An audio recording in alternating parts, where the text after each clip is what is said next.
ioEther. I got this.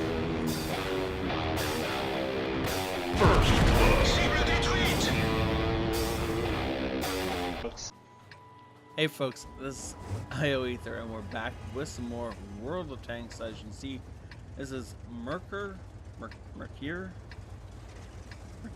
think, in the ISU-152, and this is a tier 8 game on Pilsen. So we have, there's Pilsen, right? I'm not insane. It is, yay! Okay, so over there in the Roomba, we have Canadian Eagle. There we go. Yeah, Irish Luck and his bucket for 16. So these three are all top tier, so they should have a fairly substantial chance of doing well in this game. I'm actually a little bit big. There we go. That's right. So Mercure. By the way, if I'm pronouncing your name wrong, I'm very, very sorry. I am atrocious with names, as anyone with a unique name has found out by now. My bad. So we're scoped in, but we're just staring at bushes because he's behind the bush far enough that he can't see through the bush. It also means that nobody can see him. However, though, at this particular point in time, it makes his perspective rather, well, irritating for the spectators, because all we see is bush. His team is pushing fairly well. There's not a lot of resistance from the enemy team. It looks like the majority of their force is out in the field. So Mercure, figuring that it, has decided to push forward. Oops, I hit the mic. Sorry if that comes through on the recording. And there's, ow! And this, folks, is what happens when a couple of ISUs shoot each other. Your brothers, stop trying to kill each other. He took what, like it was like 800 damage off of us. And we took like 600 damage off of him, 700 damage off of him. Well, now we're both reloading and in considerable pain. That was a good snapshot, though. However, getting shot like that at the beginning of the game is probably going to result in a game here. Gator is probably going to be wishing he still had that health. Charging forward into the jaws of a waiting ISU. He's got to be really careful with this because the enemy ISU's got to still be there. And if he gives him too much time to aim, he can definitely get himself taken out. Now, we've already lost Canadian Eagle. We got killed by 25. Ooh, that's smart. And Irish Luck is having some problems right now. He's auto aiming through the wall. That's a good use of the auto aim, as he does some serious damage to the Swedish tank that I'm not going to be able to pronounce.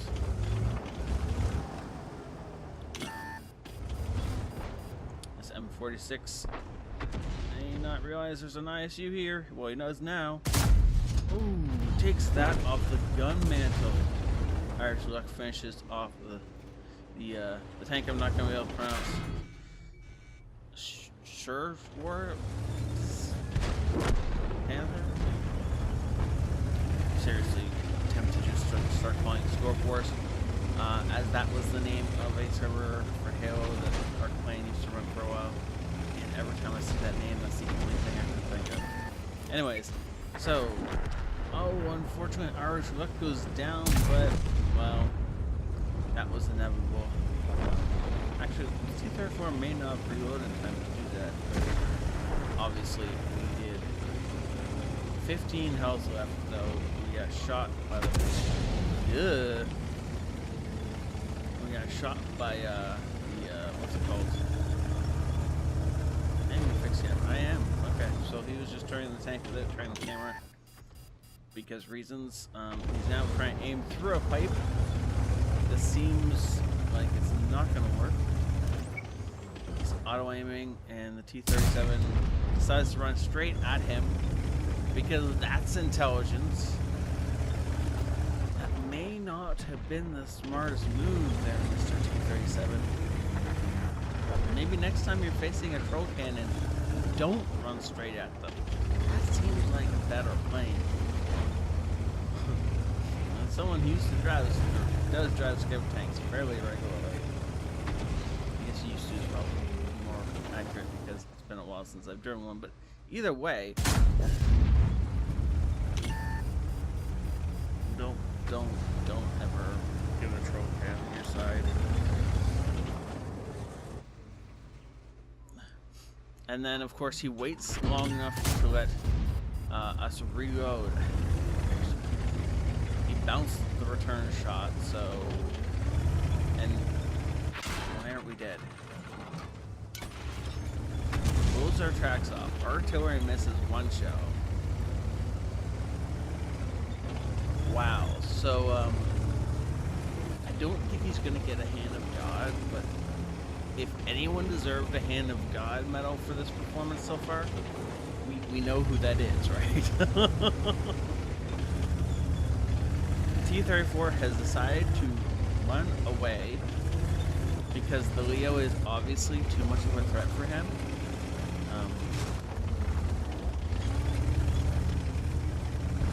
Yeah. Well, there's the Leo. So the T-34 has, I don't know, found him the right word so much as briefly caught a glimpse of his fleeing tail. But the Leo is going to have some serious problems trying to do this as long as he does stuff like that. Okay, so how did this go wrong for the Leo? Just want to do a little bit of recap. I don't know what the speed of the Leo is, but really we saw him disappear around this corner. Which means, because he knew that we were over here, at the time he had plenty of time to go up through here. This crossing would have been okay. I would have taken that risk as the Leo, and then through here, and then up here and out. But he's decided to stick around this backside of the map. Let's actually blow the map up while I'm talking about this. He decided to stick around this backside of the map. And because of that, he got into a situation where he couldn't run down this alley because the T-34 would have shot him in the back. And crossing this lane here obviously meant that we would get the shot at him. Or rather, Mercury would get the shot at him.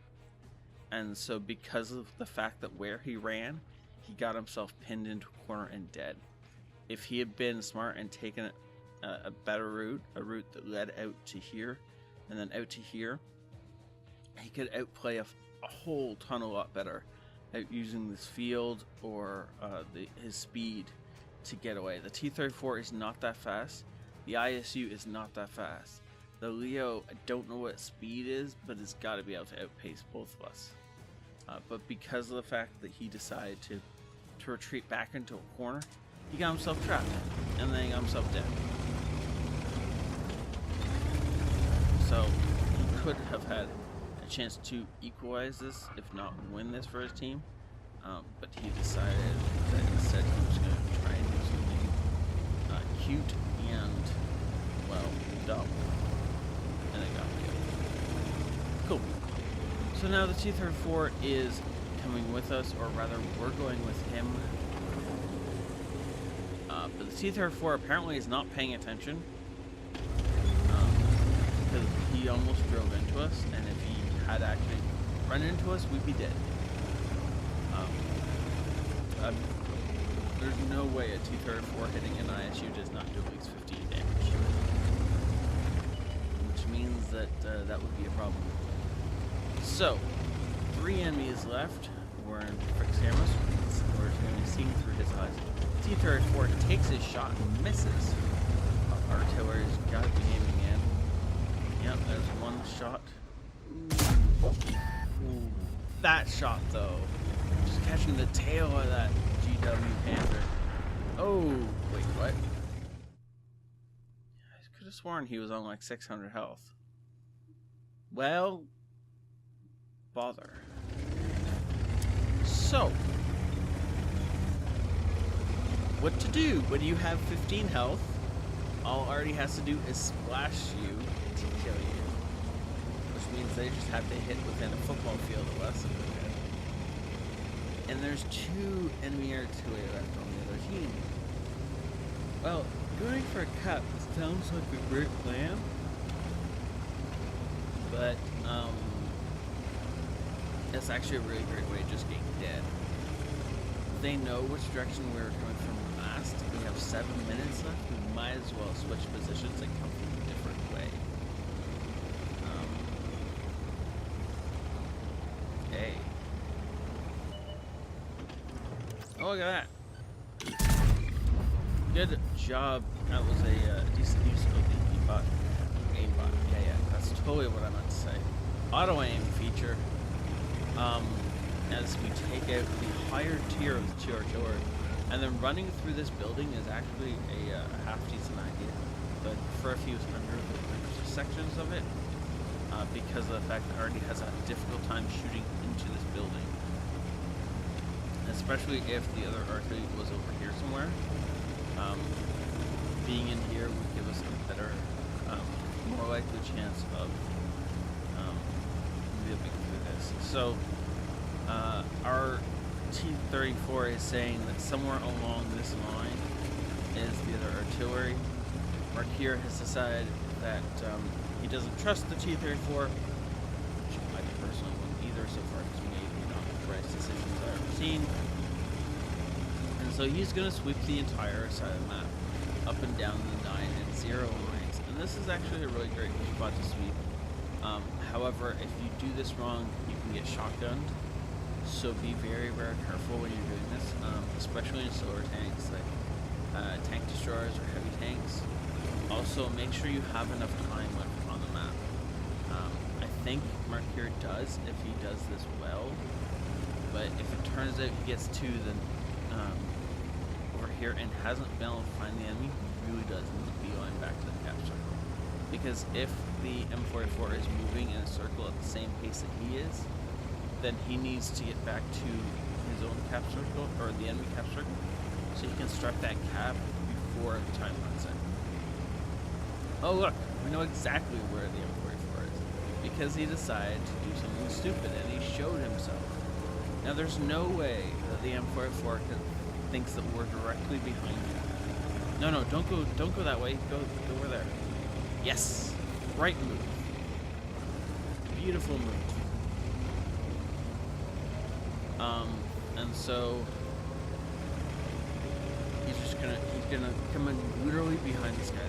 The likelihood of this M44 looking in this direction is extremely small. And look at that, he's not.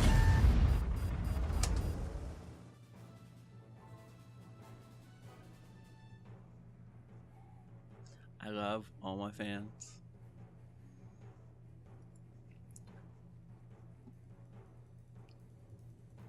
But the moment,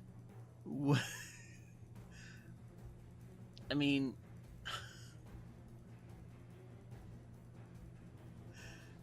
okay, how many people died inside? Like, seriously?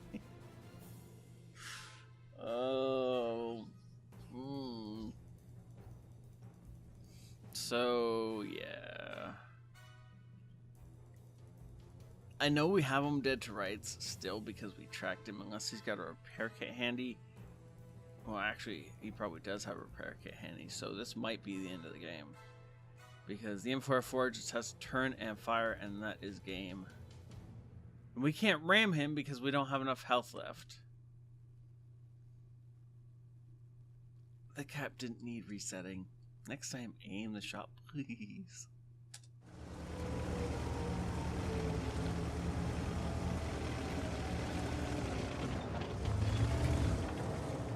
M44 is not going to use a repair kit? Oh. Well, okay then. So either the M44 didn't have a repair kit, or he decided not to use it. I don't know which it was. But if he had a repair kit, then this game was over in his favor.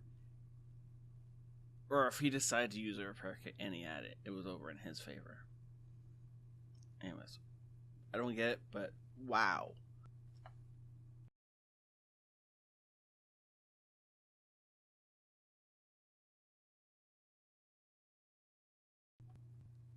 Mastery badge, first class, duelist, fire for effect, a Pascucci's medal in a troll cannon is very, very unusual. A Spartan, yeah, and a high caliber and top gun. The fact, so you got a Spartan from the Leo. That was like half a battle away from when he ended this game. So this was actually really awesome. And then of course, this whole, when some of my best games are those games when I'm down to like 10% of my health in the first minute of the game, and for some reason I'm able to carry after that. This is kind of the same thing as Mercure did in this game.